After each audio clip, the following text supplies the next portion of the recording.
Assalamualaikum and a very good morning. My name is Adam Zulkifli. Today, I just woke up from my bed. So for today, I would like to cook an Italian dish. First of all, I would like to tell a bit of story why I like to cook Italian cuisine. I like pasta, pizza and so on. It is very delicious, and personally, I like to cook.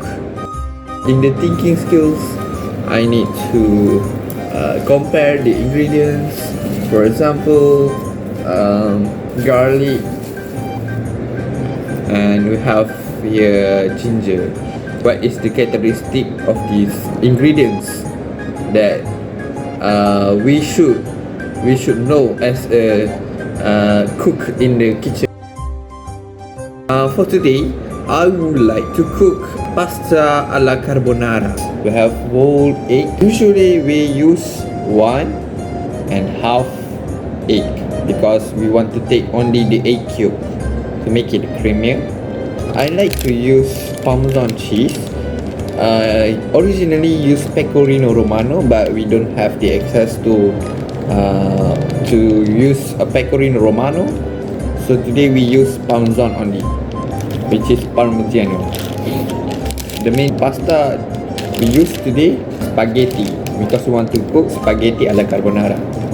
Then we have today is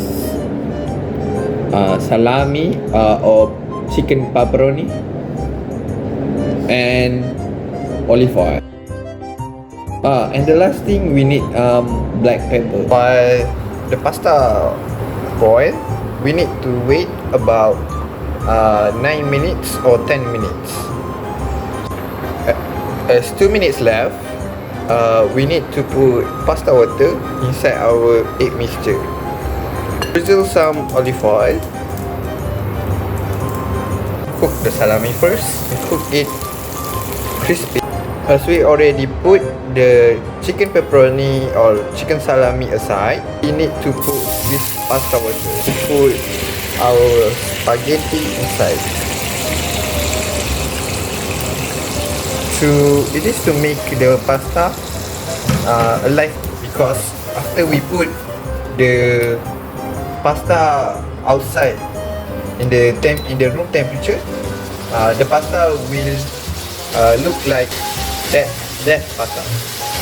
So we want to make it to be back alive. Before putting the egg mixture, we need to switch off the heat.